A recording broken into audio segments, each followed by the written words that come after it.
ننګرهار کې د احمدزیو د قوم د دوه کورنیو ترمنځ 10 کلنه دښمني په دوستۍ بدله شوه. د ننګرهار ولایت بېسود ولسوالۍ اړوند میرویس مینه کې د احمدزیو د سرتاسري شورا په هلو ځلو د لال محمد او ظفر خان د کورنیو ترمنځ 10 کلنه دښمني په دوستۍ بدله شوه او یو بل ته د وینې له پوره تیر شول.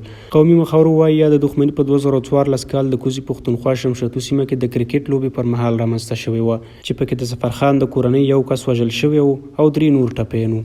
د احمدزیو په قام پورې مربوط د دوه پلرینو چې و د هیاخیلو مربوط او بل د مساخیلو د پلرینو مربوط کورنۍ ترمنځ تقریبا په 2014 کال کې په پاکستان کې وشخړه راغلی و چې یو تن په شهادت کې رسېدلی و یعنې مړ شوی و او 3 تنه زخمیان وو. نو د پس د ډېرو هلو ځلو نه د هیاخیلو د رهبري شورا د غړو پر هڅو باندې د دې په هلو ځلو باندې وکړم کولای چې نن دواړه کورنۍ جانب دې ته راضي شول چې موږ صلح کوو.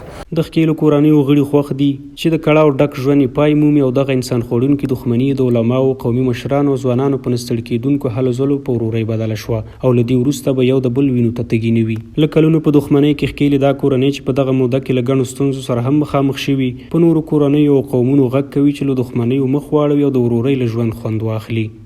دا مشکل 10 کاله 11 کاله مخکې په شمشتو کې سوي او 10 کاله بعد الحمدلله نن پای ته ورسېدل او نن موږ راغلو دلته پوه چې موږ وزر راشئ قبول شو معامله په خیر او خیریت سره خلاصه شو. الله دې دغه ټولو سپین ږیرو ته خیر ورکړي. موږ دا بدي وه دا په نیکي سوه او له دې نه ایسته چې یو په بل باندې موږ تعرض نه کوو. دغه ته پر ځای دغه شی جوړه وکړي او که 10 کسه مړه کړي بېرته به بیا جوړه کوي او بیا به هم جوړې ته کېني. د یادې جرګې مسؤل قومي مشران وایي له دې وروسته به دواړه کورنۍ یو بل ته درناوی کوي او ټولو حقونو ته به ژمن وي. د دوی په خبره که یو پر بل د برید کولو او یا غچ اخیستلو هڅه وکړي د احمدزیو د قام د تړي سره سم به نهګونې پور پرې کوي او یاد قوم او جرګې ته به مخ تورن وي.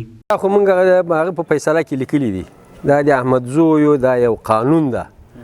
د احمدزیو دا قانون ده په هره فیصله کې موږ لیکو چې که د نن تاریخ نه وروسته دغه فیصله چې موږ وکړه که د دغه فیصلې چا خلاف ورزي وکړه هغه به نګونی پور شرم ورکوي هغه خلکو ته هغه به نګونی پور ورکوي. لکه اوس موږ چې چاته هر څومره پورې ښیي هغه به بیا 9 چنده پور ورکوي.